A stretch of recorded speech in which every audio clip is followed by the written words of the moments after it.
Okay, hello, good day. So I do hope na maayos tayo despite na ganito yung kalagayan ng ating weather.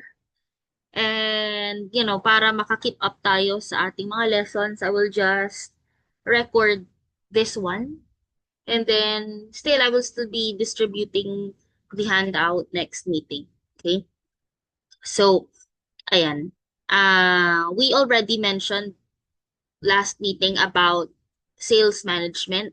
We have talked about, we had a recap about the four P's, the product, price, place, and promotion, which is really very crucial.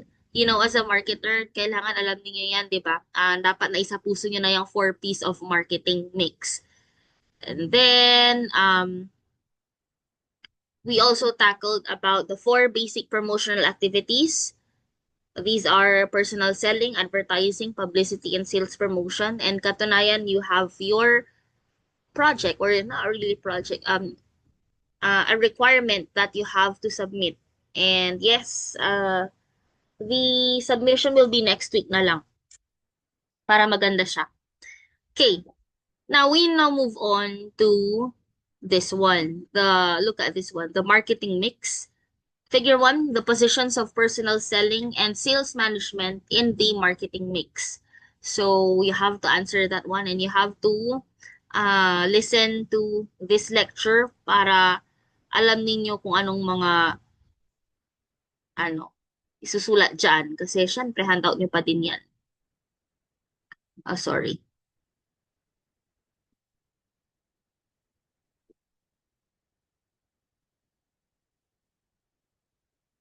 Hold on. Ito pala. Okay. Aha.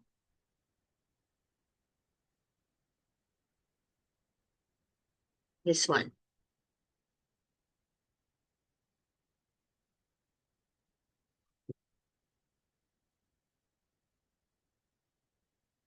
Ayan. I hope you can see it.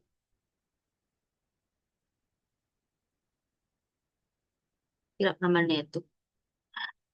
Okay. Ayan. So, chapter 1, Introduction to Selling. We already know about personal selling. You have tackled that before during your professional salesmanship. So, personal selling, the salesperson is transacting directly, or not really transacting, closing a sale directly to the customers, or the customers to have a sale.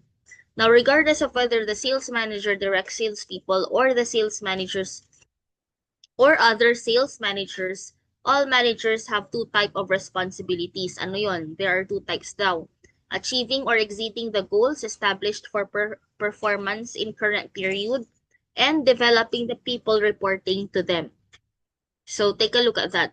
Dalawa, exceed the goals and developing the people reporting to them. So hindi I think nasabi ko nung nakaraan ng mindset dapat ng isang sales manager is to grow their people.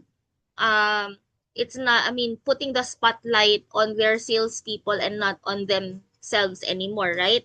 So ito 'yon. Uh, uh, Dapat as a sales manager, hindi na lang siya yung bida. Dapat ang magiging bida yung sales team niya. And this is what you saw earlier in your in your handout kanina naka-screen share. So we have the marketing mix, the product, price, promotion, and distribution. So distribution is the same as place, okay? In modern marketing, we talk about distribution already, because it doesn't only talk about the place or the location itself where the business will be placed, but when you say distribution, it's how the customers could purchase the product and services, or avail the services. So nowadays, it's not the literal place na lang. When you say distribution, we are already talking about wholesalers, retailers, manufacturers, mayroon yung vertical integration, horizontal integration. I think nasa distribution management yan. I think ituturo yan ni Sir Brian soon. Ewan ko kung first sem or second sem yun. Okay? So, ayun ha.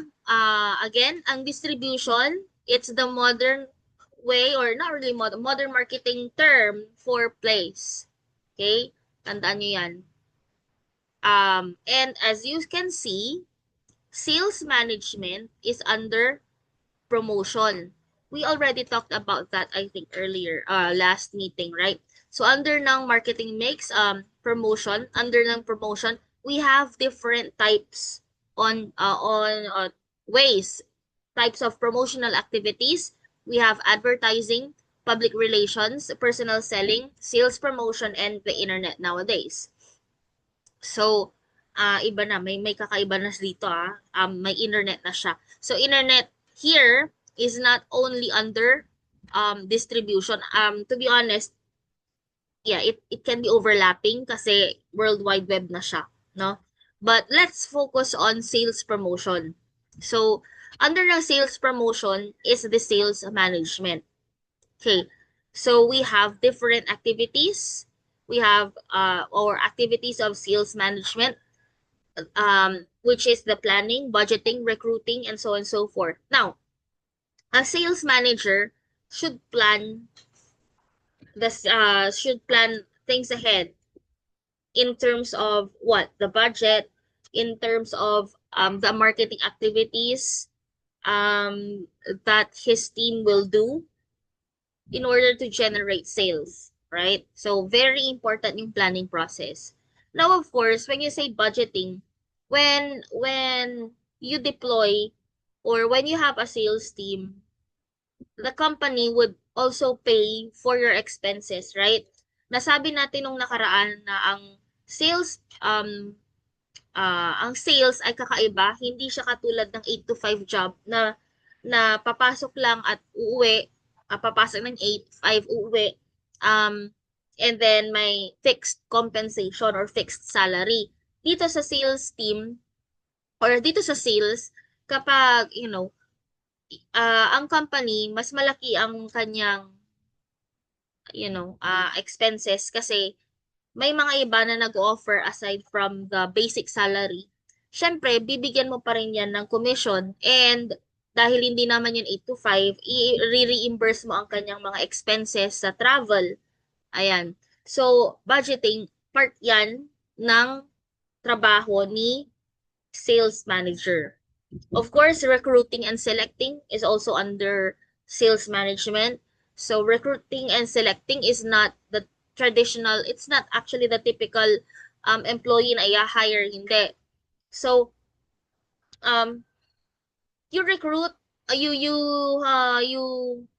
uh, do some tests for you to select the best, to hire the best salesperson. You have different ways on how to assess the applicant. And of course, recruiting and selecting activities would also mean money or budget, right? Kasi hindi ka naman pupunta doon yung sa venue, let's say, makikipag-participate sa job market or whatsoever na wala kang nagagastos. Yung mismong tao mo na ipapapunta mo doon para mag-recruit is meron din siyang kailangang budget, right? Another thing, pag magpo-post ka sa mga job applications websites like JobStreet, merong mga fees yan, yung mga website na yan. Sa una lang free. Tapos pero yung free na yon parang wala ka pa ring marirecruit.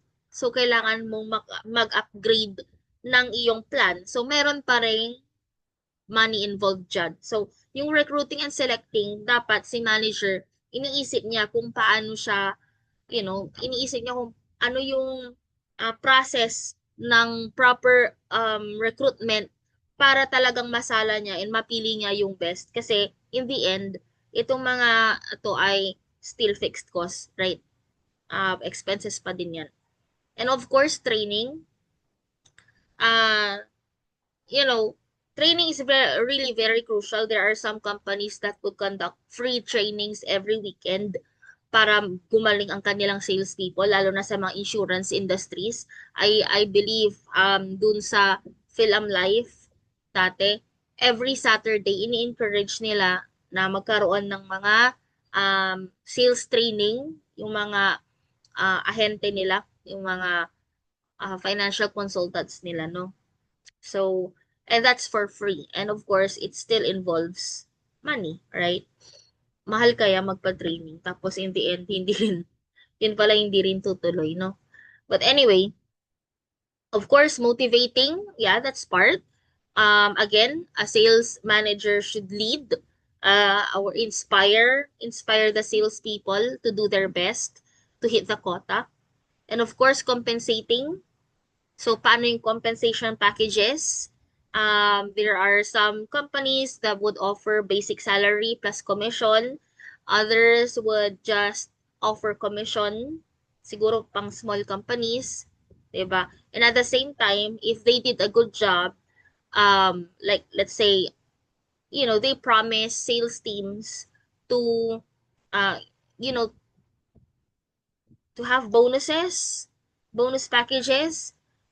For some, it's more on luxury or more on leisure activities like travel, like a cruise or a free trip to other Asian countries. So yung mga yan, syempre pang-inspire yung mga yan, pang-motivate din yung mga yan, no? So nag-overlap din si motivating and compensating. When you say designing territories, it's not good na, for example, meron kang sales team. Tapos, si salesperson A, inassign mo sa Dagupan. Tapos, si salesperson B, inassign mo naman din sa Kalasyaw, no? And so forth. Now, my chance, or no, hindi naman Kalasyaw, sa Dagupan din, for example. So both salespeople were assigned sa Dagupan, no? Hindi yun maganda, lalo na kung saturated na yung market. Kasi there is a tendency na yung imbis na ang ma-penetrate ng isa ay mas malawak or other areas, dalawa na silang nagko-compete for sales doon sa iisang place. Right? So, you as a manager should also strategically think or strategically plan when you design or kung saan mo sila i-assign. What territory will you assign them? Okay? And of course, evaluating performance. It is harder to evaluate performance here because again, you cannot monitor them, right? Hindi ka naman sasama palagi sa kanila kapag magsi-sales talk or mag-meet ng client. But you need to do something na kung saan hindi, you know, hindi rin, ah, hindi rin malugi si company. Okay? Because, yes, there is an allotted budget for them, but, some people are being dishonest and they might not use the allowances they were allotted or they were given to um you know to the task they are assigned. For example, binigyan sila ng budget na pang travel kasi i-meet nila yung ganito ganyan yung client. But then hindi naman nila ginastos lahat. Hindi nila ni-reimburse lahat or hindi nila kinonsume lahat tapos itinago or ang tawag dito, ginamit sa ibang way yung money na nakaalat doon. So that's a big no-no dito. Ang sales, napaka strict pagdating sa ganyan. Kasi nga, syempre may tendency na magloko yung isang ahente, no? Kapag kahit na maayos or nakakabenta ka, kung hinaluan na ng isang salesperson yung dishonesty, tanggal ka agad siya. Napaka-strict ng kanilang standards. So, I remember, just to share, so, na-share lang ni Ma'am Karen, kasi yung, yung husband ni Ma'am Kay, talagang chinika. Yung husband nila kasi, nag-work nga sa Suzuki. And, in fairness, yung husband nila, yung isa sa mga top sales people or salesperson and nagkaroon sila ng trip to Japan for, you know, parang as a prize for their hard work. And actually, meron daw silang talagang nakaalat na budget for Facebook advertising. Yung magpagbo-boost ng Facebook ads. Ayan. Ngayon, nagkaroon daw ng audit sa kanilang company. And then, sad to say, there are some agents na hindi ginamit daw yung, yung budget na yun na pang Facebook ads. Siguro partial lang, pero hindi na-consume lahat. And sad to say, ayun, tinanggal na daw agad sa work yung mga ibang salespeople. So, ganun ka strict pagdating sa sales. Pag nahaluan na, ayun, inaudit sila bigla daw. Pag nahaluan na ng dishonesty, wala na kaagad. Okay? So, that is really very crucial din. Okay? So, that's it for this one. Now, we move on to personal selling. So, regardless of whether, ayan, tapos na pala tayo. Parang naulit ito. Actually, I downloaded this. So, credits to the owner. Again, okay. Paulit-ulit siya. Okay, a changing marketplace. So, there are three reasons for the development of the marketplace, which are competition, customers, and selling process. Ito na lang tayo sa mismong handout. Para,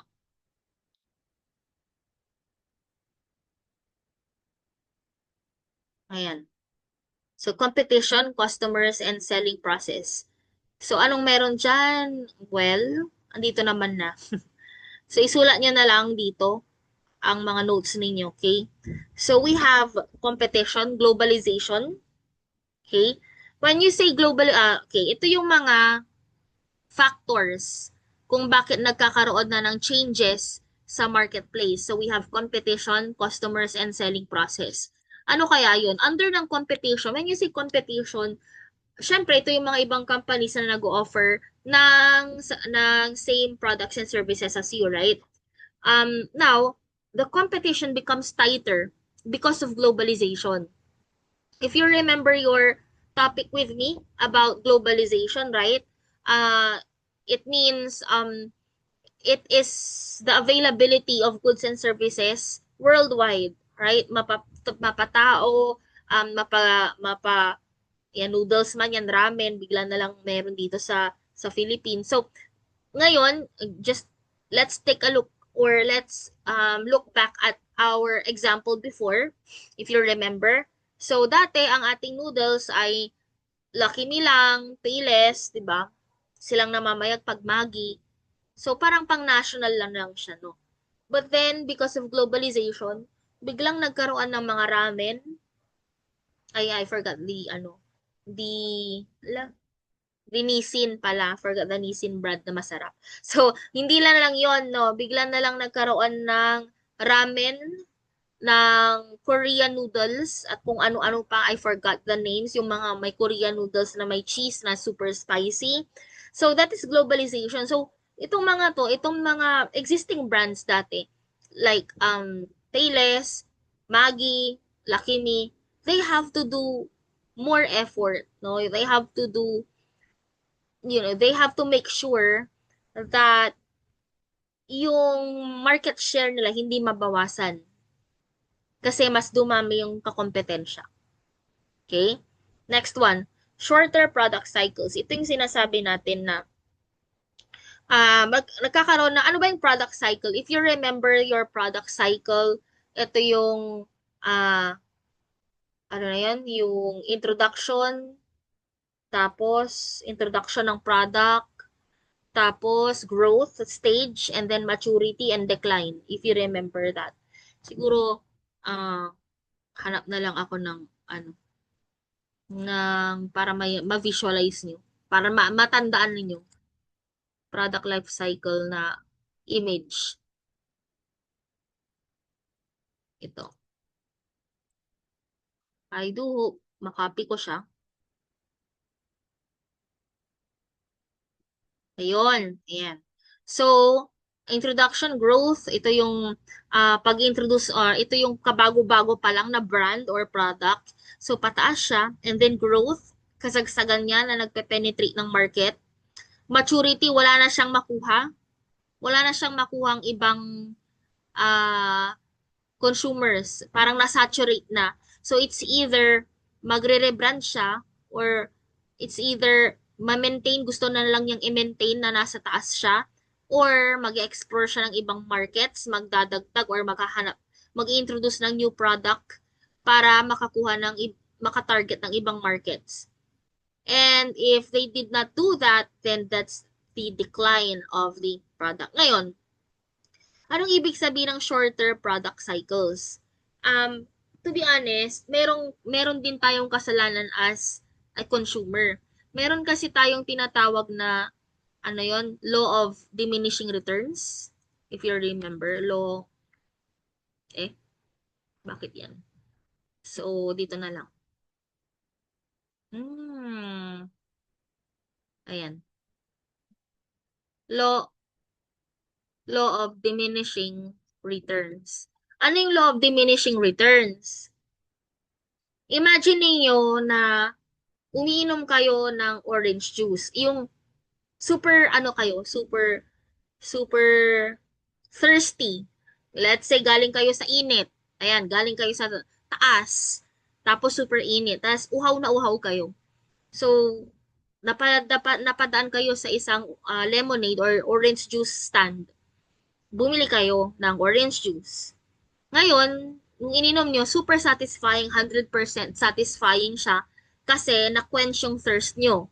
Or hindi na kayo thirsty, or na-quench yung thirst nyo, hindi na mainit. Tapos, naisip nyo, gusto nyo pa. So, umorder ulit kayo ng second glass of orange juice. Kaya lang, nung pangalawang inom nyo na, di ba mapapansin niyo hindi na ganun ka-satisfying kumpara sa first time? Right? At ganun ulit, kung parang hanggang sa paulit-ulit na nating iniinom yung orange juice, lumiliit na yung satisfaction na nararamdaman natin doon sa pag-inom ng orange juice. That is law of diminishing returns. So, ganun din daw sa atin. Kaya nagkakaroon ng shorter product cycles. Kasi, for example, may i-introduce na product, no? So, 100% satisfied. Kaya lang, nung paulit-ulit na natin paulit-ulit na nating ginagamit or binibili, parang hindi na tayo nasa-satisfy. So, kailangan mag-isip ulit si company ng improvement or mag-introduce ng panibagong product para ma-achieve yung 100% satisfaction. 'Di ba yan lagi yung sa yung sa marketing, 'di ba? Satisfying needs and wants. 100% or satisfaction guaranteed, ganito ganyan.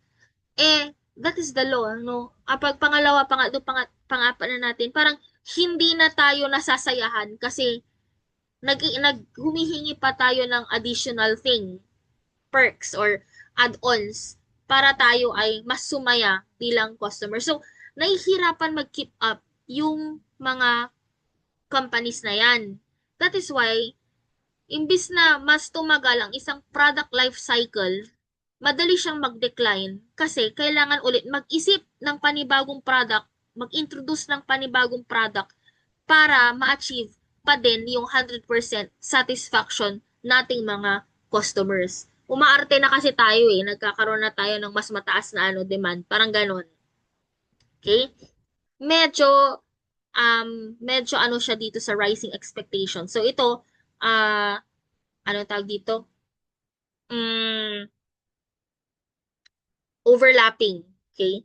Another thing. So still under ng competition. So imagine mo that's only about one company. Imagine mo marami kayong magkakakompetensya pa, 'di ba?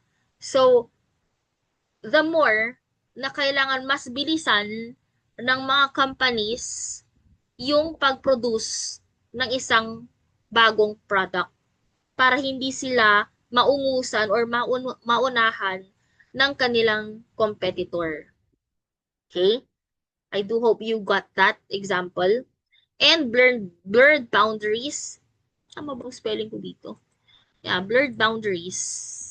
Yeah, tama naman. Ito yung kinikwento ko na Parang dati-rati, hindi naman kita kakompetensya. Pero bakit nag-offer ka na rin ng ganyan?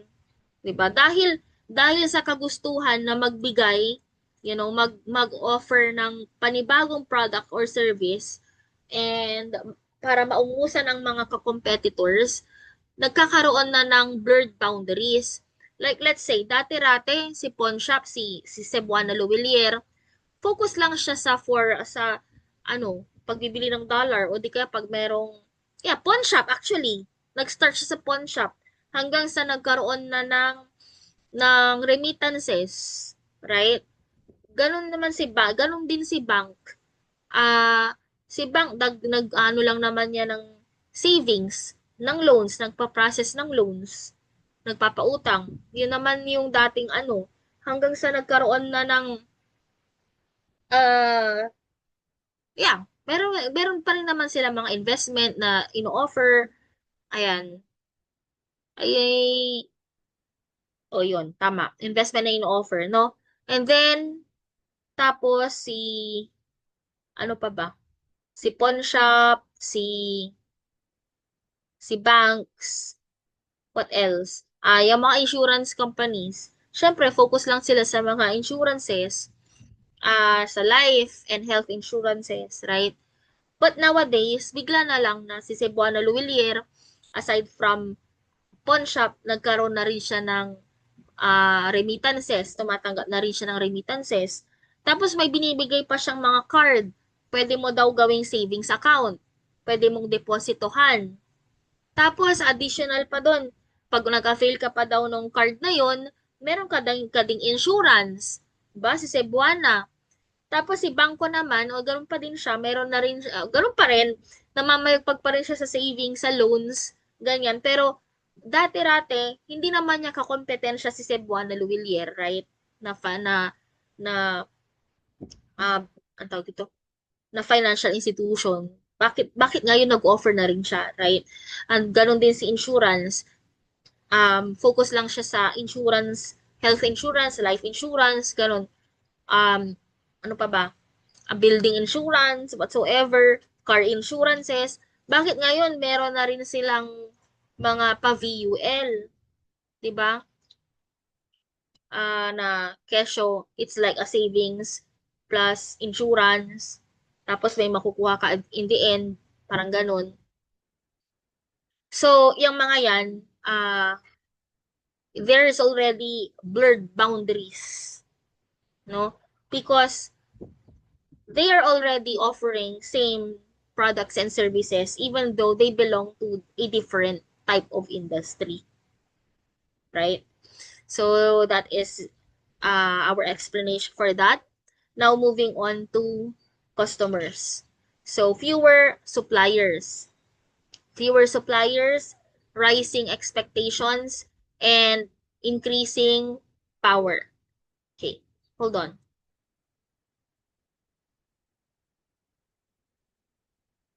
Mm-hmm.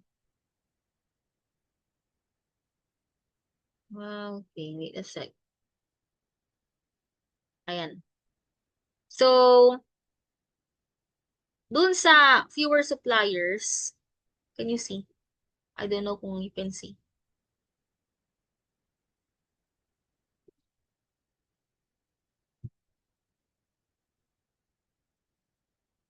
Hmm, bakit Saglit lang kasi medyo siya, magulo.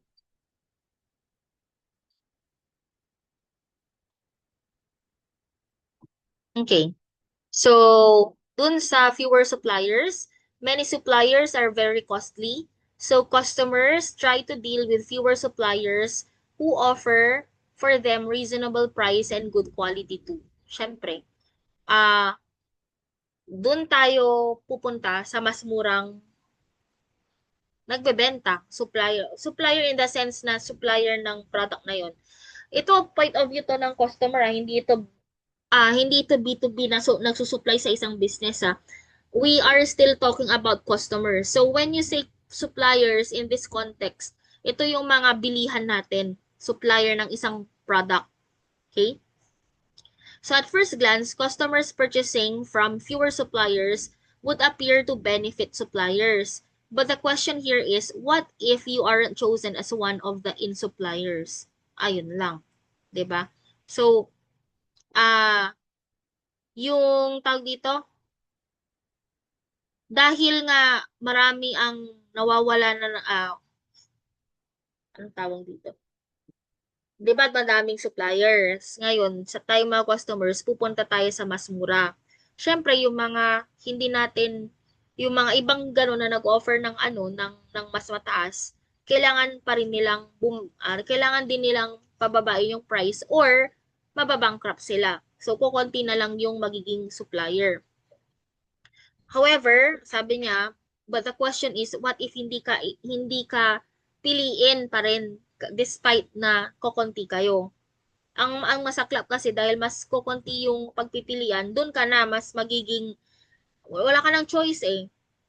Paano kapag, paano kapag mas pinili pa rin nila yung nangungunang brand? So, nagkakaroon na ng monopoly, no? Like, let's say, for example, ano kaya? Okay. Sige, hindi ko alam kung applicable dahil marami pa namang subscribers ng Globe. So, dati-rati, nagkaroon ng, 'di ba, si Globe and then Smart, iba't iba pa 'yan, TNT, what else? Ayun. PLDT, and then bigla na lang binili ni PLDT si Smart, Smart TNT, meron pa Sun, yeah, Sun Cellular. Ayan. So, binili na niya, so naging Globe and Smart na lang, no? So, that is a good strategy ni PLDT. Kasi ibig sabihin, yung mga subscribers ng iba, napunta na doon sa bumili. So, ibig sabihin, wala nang choice si Globe. Kasi, kung sino lang yung subscriber niya, doon na lang siya. And that is why, dahil malamang hindi siya kasama, hindi nga siya kasama doon sa ano yun? Doon sa in suppliers na tinatawag. Kasi nga, na-saturate na. And buti na lang, magaling si Globe, nag-diversify siya. Nag-focus siya sa fintech, financial technology, right? Like the GCash. Actually, meron namang smart money dati, pero hindi sila nag-focus dun. Si GCash talaga yung nag-focus sa cashless transactions. No, parang si Smart, si PLDT, nag-focus siya sa subscribers ng SIM. Ayan. Pero si Globe, nag-diversify siya. Buti na lang. And doon siya mas kumikita ngayon. Na ngayon, meron na rin dito pa lang na nag-offer ng mas murang data. I think, nasabi, kayo atang nagsabi nun. But, yeah, that's one example para mas maintindihan dito sa fewer suppliers. Okay? Now, moving on to sales teams. So, uh, sa sales teams, ay mali, tama ba? Mali, dito pala rising expectations muna tayo. Ano ba yan? So, sa rising expectation, nabanggit ko kanina na yung law of diminishing returns, point of view ni customer sa atin. So, kapag paulit-ulit na nating ina-avail, mas tumataas yung expectations natin, mas nagiging ma-attitude tayong mga customers. Gusto natin maraming add-ons, mas maraming, alin ang mas okay na product or service compared sa iba. And of course, increasing power. Nowadays, we have the internet, right? Tama, 'di ba? Uh, Now, customers have the power nowadays to give negative feedback or positive feedback, right? So, meron at merong tawag dito, mas malaki yung power, mas malaki yung pwedeng i-demand ni customer. So, nang dahil dyan, kailangan mas okay yung customer service na binibigay. Because Hindi na katulad ng dati na word of mouth na lang, yung word of mouth na face-to-face person or chika niya face-to-face. Ngayon, pwede na siyang mag-leave ng comments, mag-leave ng reviews, lalo na digital na lahat. So that's one of the explanations of, yeah, that's the explanation for increasing power. So, powerful ng customers. Selling process. Now, because of, because of, you know, having these changes, the competition and customers, there should also be a change in the selling process, right? Why? Diba? Yung relationship selling, alam nyo naman yan. Relationship selling is what? Ito. Relationship selling, nandito siya. Ito. Creating actually a valuable relationship with the customers. So, hindi na lang siya transactional, ah, hindi na lang siya after niyang bumili, wala nang paki si seller, wala nang paki si agent. Ngayon hindi. Dapat meron pa ding communication between the two hanggang sa, 'di ba, ma-convince mo ulit siyang bumili, why not? So that's relationship selling. And at the same time, this person or this customer can also brag about the services that he or she experienced to his or her friends. And that is a plus to your company and to you as a seller or and to you as an agent, right?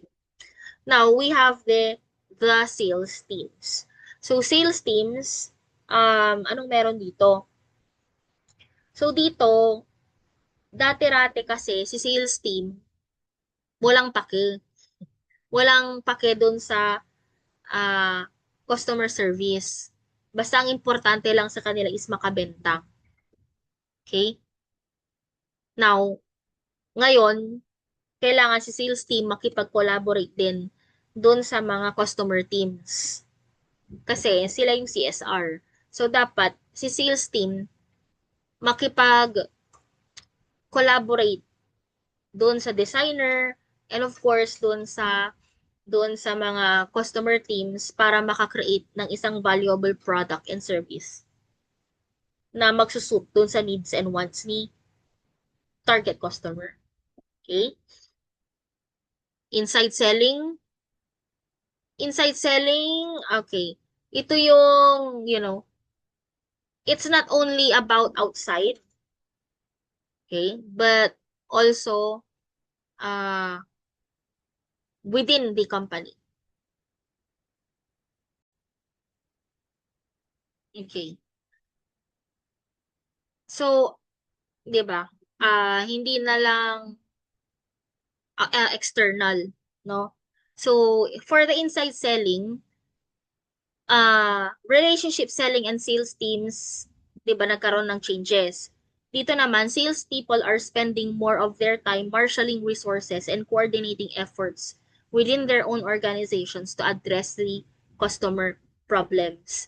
Companies are beginning to realize that in many cases, sales success depends as much on successful inside selling as it does on external customer-focused selling. Salespeople will need to work with a number of functions across an organization if they are to develop successful long-term relationships with clients. So, dito, hindi na lang siya focus, 'di ba? Si relationship selling and sales team, focus siya sa customers, right? Dito sa inside selling, it is focusing within the company. So, they must collaborate. They must collaborate with the sales team, you know, to create something valuable. Yung nasabi ko kanina. Um, because why? It something valuable and of course together with the customer teams. Because hindi na lang, I mean, yung mga nasa labas ang mas nakakaintindi ng needs and wants ni customers. Sabi, salespeople will need to work with a number of functions across an organization if they are to develop successful long-term relationships with clients. Yun. Anyway, actually, we will be discussing that. Wait lang. Punta muna tayo dito. Si transaction selling versus relationship. Emphasis on sales skills. Ito, general management. Responsiveness. Ito, proactive.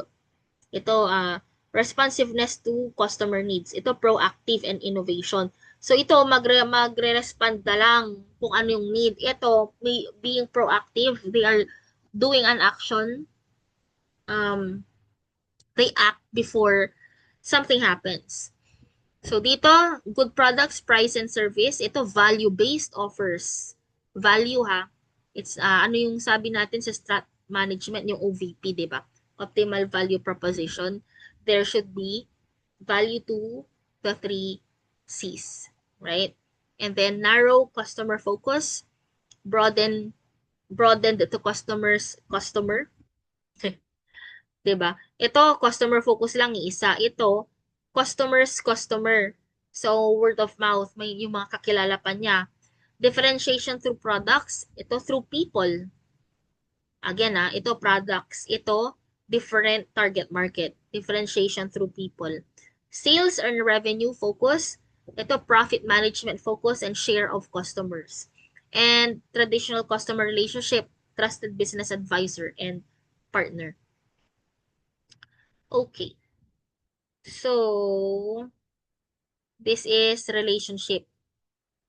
What? Relationship management. Relationship selling. To. Ang sagot dito, relationship selling. It involves creating customer value by addressing important customer problems and opportunities through a supplier-customer relationship that is much more intimate than that of the traditional transactional selling. Now, let's move on to this one. Okay? Let's discuss this one. We have the traditional buying-seller interface versus the buyer-seller interface team. Ano ba yun? So imagine, no, picture a wall between companies. On one side, we have the supplier sales team. On the other, the customer purchasing team. Yan, supplier. To. Ito, customer. They only talk about price and contracts. Ito lang. Walang shared goals, walang cross-team collaboration. So, anong meron? This results to slow decisions, missed opportunities, and a transactional relationship. Parang one time, big time, after nilang mag-usap, wala na. So, merong narrow tunnel of communication, right? Pero dito sa buyer interface, instead of a wall, no, bridge naman siya. Instead of a wall, meron na lang siyang bridge. So, dito sa suppliers team, sales team, which can be engineering, logistics, and sales. Tapos dito naman sa customer team, yung purchasing, production, quality. They work as partners. Ito yung sinasabi natin na mag-create ng value. They solve problems together through what? Quality issues or some innovations. Kasi nag-usap sila alam na nila kung ano yung needs. Right? So, they share data and goals. Like, let's say, let's cut costs 10% this year. So, results, they have faster decisions, innovation, and long-term value. So, pera siyang alliance and not a negotiation. Ito medyo more on negotiation. Ito, magka-partner sila. Okay? So, ito, us versus them. Ito, let's grow together. Yan yung yan yung difference ng buyer-seller interface. Ito, traditional, sorry. Ito yung traditional. Ito yung bagong buyer-seller interface team. So, there should be a collaboration between the sales team and the customer team. So, ayan. Moving on to this one. The sales management process.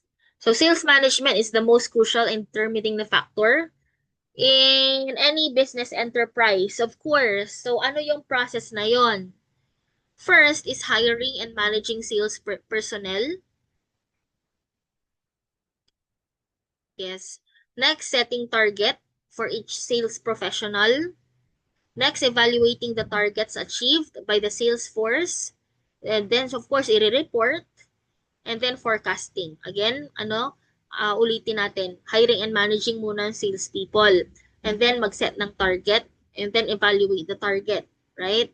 And then, report the sales achieved. Siyempre, pag anong tawag dito? Mahihit ba siya o hindi? So, after nun, i-report kung na-hit or hindi sa company. Tapos, kung after ma-report na, titignan na kung kumusta kaya ang magiging estado 5 years from now. So they can already do their forecasting. After all, you cannot forecast if you don't have your initial data, your beginning data, right? Yan. So we have different sales management activities, formulation of sales strategies like account management policies, sales force compensation policies. Wow. Ayan, puro policies, revenue forecast, and sales plan. And then, of course, you need to implement those strategies. Next is your sales research, price fixation, establish sales territories, and coordination of sales. Next is sales techniques required and hiring, setting goals, and regular monitoring. So, ito yung mga activities daw. This is not, uh, this is not actually in order. Ito pa rin ha. Focus tayo dito sa process na to. Okay? So, yeah, we have your case studies here. So, again, I will be giving you your handouts next meeting. So, again, if you have any questions, comment dun sa Google Classroom natin. And, yeah, sana maging maganda ang inyong output. Okay, stay safe everyone. Bye-bye.